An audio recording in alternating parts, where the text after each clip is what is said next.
Hello dear student, आज हम लोग इंटीग्रल कैलकुलस के जो है चैप्टर फर्स्ट के जो है एक टॉपिक इंटीग्रेशन के बारे में अध्ययन करेंगे। इंटीग्रेशन बेसिकली क्या होता है, जो है इंटर और ग्रेजुएशन के सिलेबस में दो टाइप के आपको पढ़ने हैं, इनडेफिनिट इंटीग्रेशन और डेफिनिट इंटीग्रेशन। इनडेफिनिट इंटीग्रेशन को स्टूडेंट एक और नाम से जानते हैं, इसका जो है एंटी डेरिवेटिव, इसको हम बोलते हैं एंटी डेरिवेटिव। और कभी कभी एग्जाम में इसको प्रिमिटिव नाम से भी जाना जाता है, पूछा जाता है प्रिमिटिव। और दूसरा आपका है डेफिनिट इंटीग्रेशन। तो डेफिनिट इंटीग्रेशन पढ़ने के लिए आपको इनडेफिनिट इंटीग्रेशन जानना जरूरी है। इनडेफिनिट इंटीग्रेशन अगर आपको आता है तो उसमें लिमिट ऑपरेट कर देंगे तो आपका हो जाएगा डेफिनिट इंटीग्रेशन। अब इनडेफिनिट इंटीग्रेशन को जैसे कि नाम से दिख रहा है anti derivative means, anti derivative means derivative का reverse process. Derivative means differentiation, और डिफरेंशिएशन का जो रिवर्स प्रोसेस होता है वो क्या कहलाता है, indefinite integration. It means that indefinite integration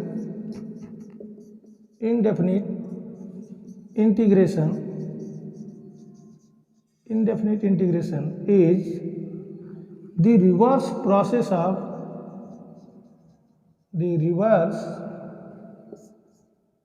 process of differentiation.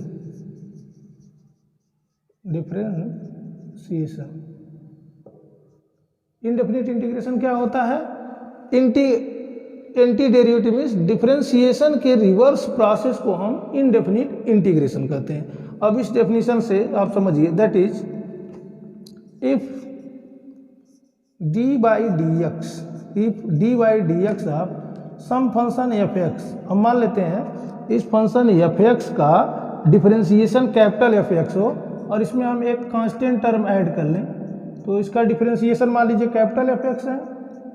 और आप जानते हैं कि कांस्टेंट टर्म का जो डिफरेंशिएशन होता है वो क्या होता है, जीरो होता है।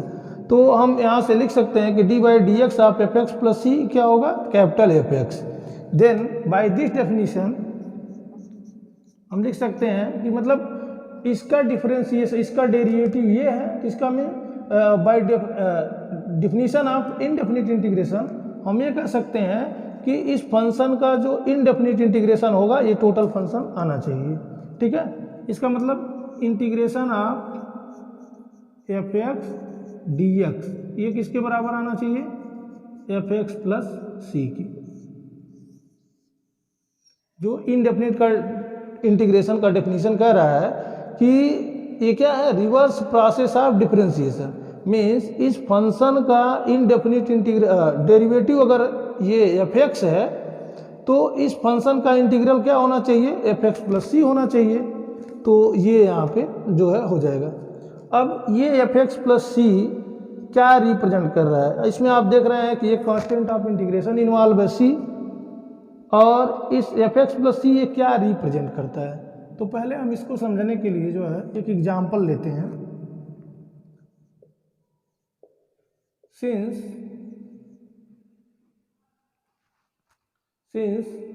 we know that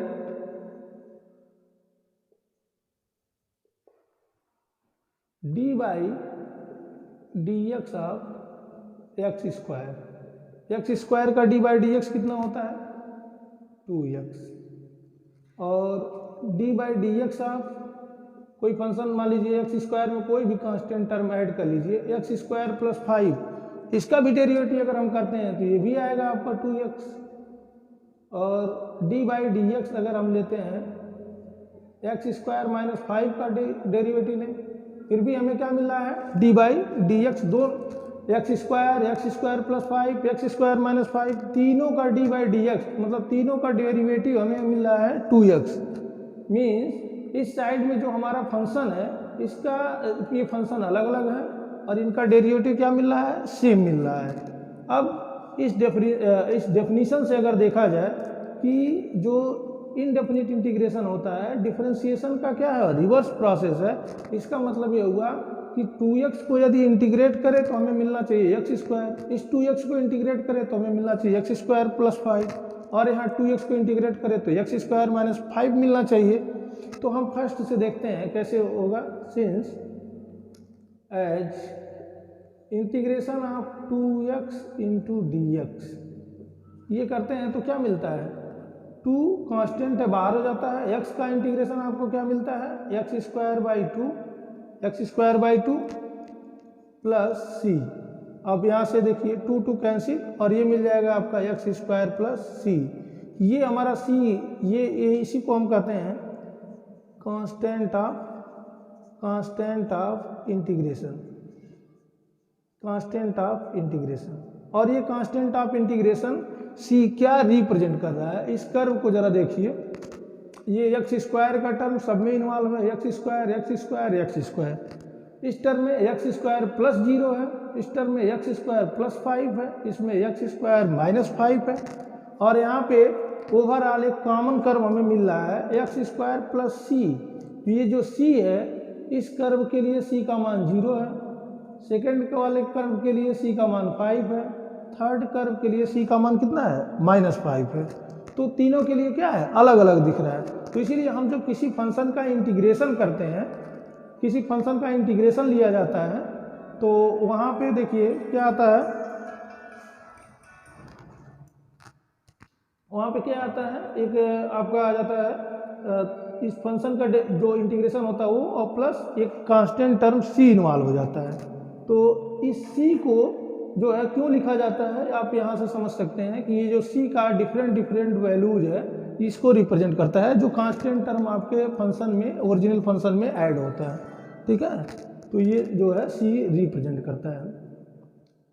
अब जो है अब हम इसको देखेंगे जो है कि इससे रिलेटेड कुछ इम्पॉर्टेंट फैक्ट हैं, और इसको हम देखेंगे कि जो हमने फंक्शन लिया है x square plus 5, x square minus 5 जो है, इनको हम समझेंगे किससे, कर्व के माध्यम से। कि इनका अगर हम ग्राफ बनाते हैं, इन तीनों फंक्शन का अगर ग्राफ बनाएं तो इनका ज्योमेट्रिकल मीनिंग क्या निकलता है। देखिए ये हो गया एक्स स्क्वायर का ग्राफ, ये एक्स स्क्वायर का ग्राफ है, x square plus 5 it means that Y axis पे आप 5 यूनिट चलेंगे ऊपर और यहाँ से इसका ही कर्व क्रॉस करेगा। ये होगा आपका एक्स स्क्वायर प्लस 5 का ग्राफ, ठीक है। और एक्स स्क्वायर माइनस 5 का ग्राफ, माइनस मतलब यहाँ 5 यूनिट जो है नीचे से आप चलेंगे तो ये हो जाएगा आपका एक्स स्क्वायर माइनस 5 का ग्राफ। ये हो गया आपका ग्राफ। अब जब आप इंटीग्रेट करते हैं, जैसे आप लिखते हैं कि integration of F X with respect to X, ये क्या होता है एफ एक्स प्लस सी। तो ये एफ एक्स प्लस सी इसको हम कहते हैं इंटीग्रल, और इस फंक्शन एफ एक्स को कहते हैं इंटीग्रैंड। इस फंक्शन को हम कहते हैं इंटीग्रैंड, इसको हम बोलते हैं इंटीग्रैंड, और इसको हम कहते हैं इंटीग्रल। ये कहलाता है इंटीग्रल। अब इसमें देखिए एफ एक्स प्लस सी जो है ये एक फैमिली ऑफ कर्व को रिप्रेजेंट करता है। एफ एक्स प्लस सी एक फैमिली ऑफ कर्व को रिप्रेजेंट करता है, और उस फैमिली ऑफ कर्व का नेचर कैसा होता है वो इस ग्राफ के माध्यम से समझेंगे। X square plus 5, x square minus 5। आप देखिए तीनों कर्व एक तरह से हैं, ठीक है, एक ही फैमिली के कर्व हैं, ठीक है। डिफरेंस क्या है इनमें, इसमें 0 ऐड है, इसमें 5 है, इसमें -5 है। मतलब ये जिस पॉइंट से पास कर रहे हैं, मतलब ये ओरिजिन इनका जो है अलग अलग है, ठीक है। मतलब ये पासिंग पॉइंट जिस पॉइंट से पास कर रहे हैं ये अलग है, बाकी कर्व क्या है तीनों सेम है। ये तीनों का जो है साइज जो है सेम है, ठीक है, दिखने में तीनों एक जैसे दिख रहे हैं। तो मतलब ये एक ही फैमिली के कर्व हैं, ठीक है, एक ही फैमिली के कर्व हैं। अब जो है अब इनका अगर इसको डिफरेंशिएट किया जाए तो आपको मिलेगा क्या, इस साइड में डिफरेंशिएशन आप करेंगे तो इंटीग्रेशन का साइन हट जाएगा, यहाँ पे क्या आएगा एफ एक्स, और इस साइड में क्या आ जाएगा आपका एफ डैश एक्स, और सी का डिफरेंशिएशन क्या हो जाएगा 0। तो ये देख रहे हैं आपका क्या मिल रहा है, F X equal to F dash X, ठीक है। ये फॉर ऑल वैल्यूज है, एक्स के सभी मान के लिए सेटिस्फाइड है, फॉर ऑल एक्स, एक्स के सभी मान के लिए। ये एफ डैश एक्स क्या रिप्रेजेंट कर रहा है, एफ डैश एक्स आप जानते हैं कि डी बाई डी एक्स अगर निकालते हैं किसी फंक्शन का तो वही एफ डैश कहलाता है। ये रिप्रेजेंट करता है स्लोप ऑफ द टेंजेंट, किसको रिप्रेजेंट करता है, slope of the tangent at the given family of curve. मतलब ये जो हमारा एफ एक्स प्लस सी है, इसी टाइप से उसके भी फैमिली कई सारे कर्व बनेंगे, उसके स्लोप उसके किसी पॉइंट पर खींचे गए टेंजेंट के स्लोप को वो जो है बताता है। अगर मान लीजिए x इक्वल टू यहाँ पर कोई पॉइंट मान लीजिए a, x equal to a के करस्पॉन्डिंग यहाँ पे इस कर्व पे यहाँ पॉइंट मिलेगा, इसके करस्पॉन्डिंग यहाँ पॉइंट मिलेगा, इसके करस्पॉन्डिंग यहाँ पॉइंट मिलेगा, तो ये खो गया यहाँ पे पॉइंट। एक्स स्क्वायर ये कर्व है आपका एक्स स्क्वायर प्लस 5, ये कर्व है एक्स स्क्वायर और ये है एक्स स्क्वायर माइनस 5, ठीक है। अब अगर आप इस पॉइंट पे और इस पॉइंट पे और इस पॉइंट पे तीनों पॉइंट पे आप टेंजेंट ड्रा कर रहे हैं, तो जो टेंजेंट ड्रा होगा वो क्या होंगे, तीनों टेंजेंट एक दूसरे के पैरेलल होंगे, ठीक है। ये तीनों टेंजेंट एक दूसरे के पैरेलल होंगे, मतलब ये कि जो तीनों कर्व हैं, फैमिली ऑफ कर्व हैं, इनके लिए जो स्लोप होगा किसी पर्टिकुलर पॉइंट पे वो क्या होगा, सेम होगा, ठीक है। पैरेलल होने का मतलब देखिए आप इस पे ड्रा करिए तो ये आपको टेंजेंट मिलेगा, इस पॉइंट पे ये आपको टेंजेंट मिलेगा, इस पॉइंट पे ये आपको टेंजेंट मिलेगा। ये थोड़ा सा जो है कर्व आपका अंदर बन गया है और ये इसको आप सही से बनाएंगे ऐसे इस टाइप से जो है थोड़ा,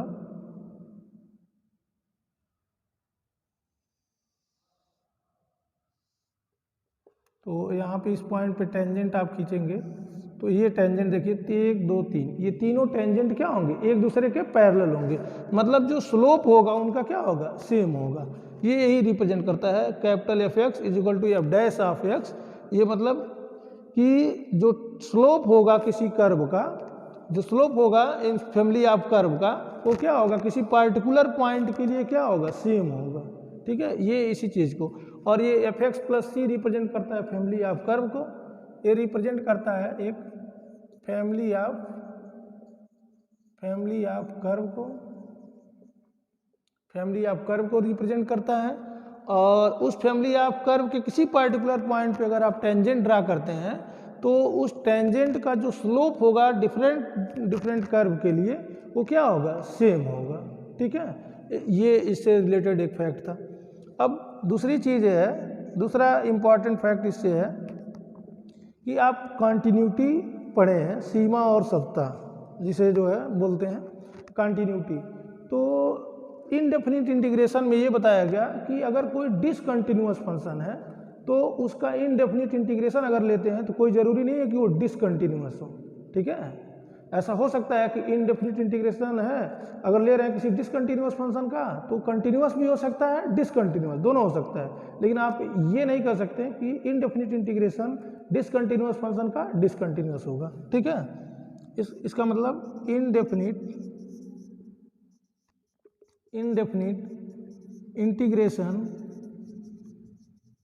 integration of A discontinuous function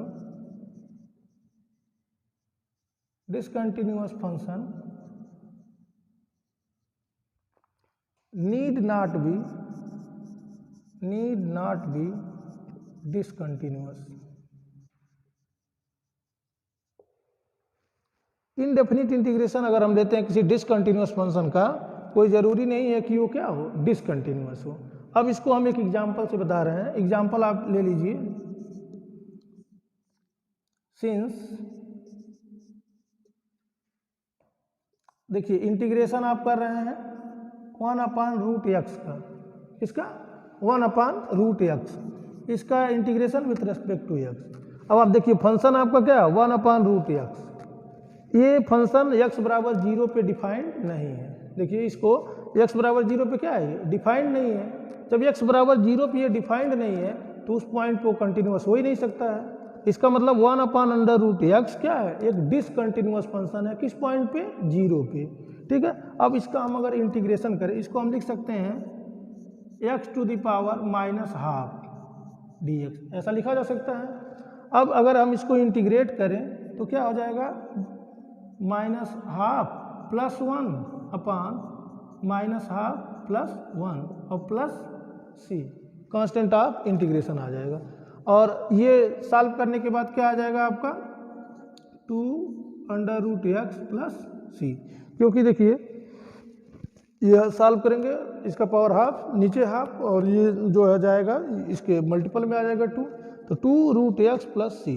अब आपको जो यहाँ पे फंक्शन मिल रहा है 2√x, यहाँ पे जो था आपका क्या, डिसकंटिन्यूअस फंक्शन था, क्या था, डिसकंटिन्यूअस था, किस पॉइंट पे, 0 पे। लेकिन यहाँ पे इंटीग्रेट करने के बाद जो फंक्शन मिल रहा है √x, ये क्या है, कंटिन्यूअस फंक्शन है। ये कैसा है, कंटिन्यूअस, x = 0, 1, 2, 3 सभी पॉइंट पे क्या है, कंटिन्यूअस है। तो यही हमको इसमें बताना था कि indefinite integration of A discontinuous function need not be discontinuous, मतलब हमेशा कोई जरूरी नहीं है कि डिसकंटिन्यूअस हो। यहाँ पे एक हम डिसकंटिन्यूअस फंक्शन लिए, इसका इनडेफिनिट इंटीग्रेशन लिए, और ये मिल रहा है क्या, कंटिन्यूअस। ठीक है, ये हमारा डिसकंटिन्यूअस फंक्शन है, ये कैसा है, डिसकंटिन्यूअस फंक्शन है। और इसका इंटीग्रेशन करने के बाद ये कैसा मिला, कॉन्टिन्यूअस। ठीक है, इससे रिलेटेड एक ये भी एक इम्पॉर्टेंट फैक्ट है कि डिसकंटिन्यूअस फंक्शन का इनडेफिनिट इंटीग्रेशन कोई जरूरी नहीं है कि हमेशा क्या हो, वो डिसकंटिन्यूअस हो, कंटिन्यूअस भी हो सकता है। और इससे रिलेटेड एक और फैक्ट है, जैसे कि आप पीरियाडिक फंक्शन पढ़े होंगे, ठीक है, पीरियाडिक फंक्शन, तो उससे रिलेटेड एक फैक्ट है इससे, इसका तीसरा फैक्ट क्या है आपका, कि किसी पीरियाडिक फंक्शन का अगर हम इनडेफिनिट इंटीग्रेशन लेते हैं तो कोई ज़रूरी नहीं है कि वो पीरियाडिक ही हो। ठीक है, नॉन पीरियाडिक फंक्शन भी मिल सकता है। तो ये है इसका तीसरा फैक्ट कि indefinite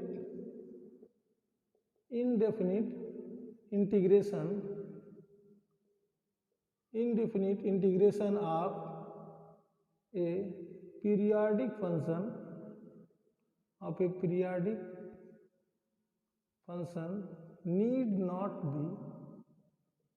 need not be periodic।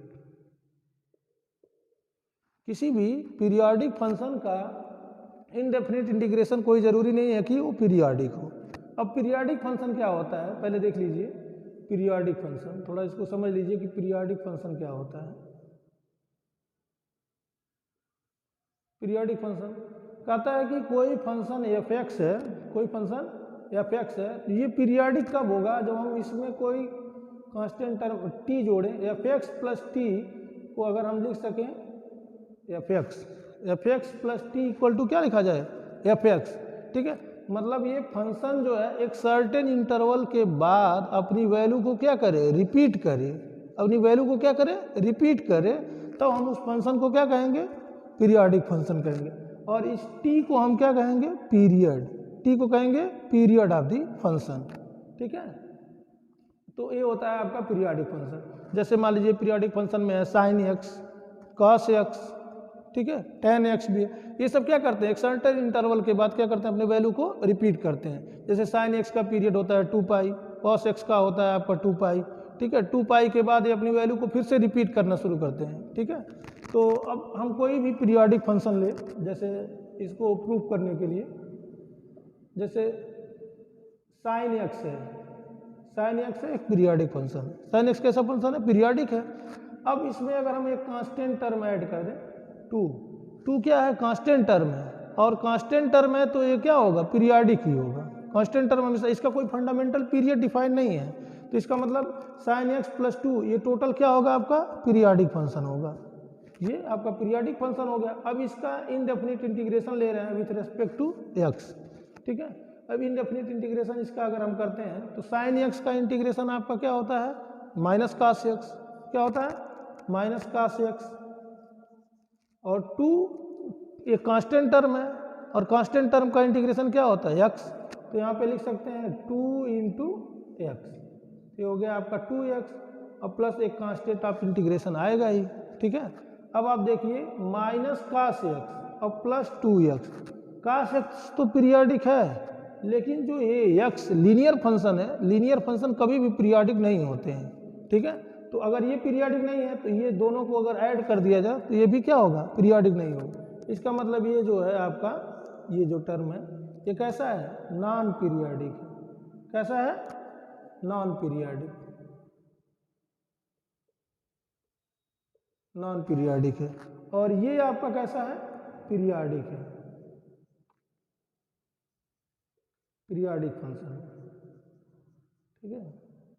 इसको ए पीरियाडिक भी बोला जाता है, इसको नॉन पीरियाडिक को ए पीरियाडिक भी बोलते हैं, ए पीरियाडिक फंक्शन, ठीक है। तो हमने देखा कि एक पीरियाडिक फंक्शन जिसका इनडेफिनिट इंटीग्रेशन किए और वो क्या दे रहा है, एक नॉन पीरियाडिक फंक्शन। इसका मतलब ये होगा कि किसी भी पीरियाडिक फंक्शन का इनडेफिनिट इंटीग्रेशन कोई ज़रूरी नहीं है कि वो क्या हो, पीरियाडिक हो, ठीक है। अब आगे के लेक्चर में हम लोग जो है इनडेफिनिट इंटीग्रेशन पे बेस्ड सवाल को पढ़ेंगे। Thank you.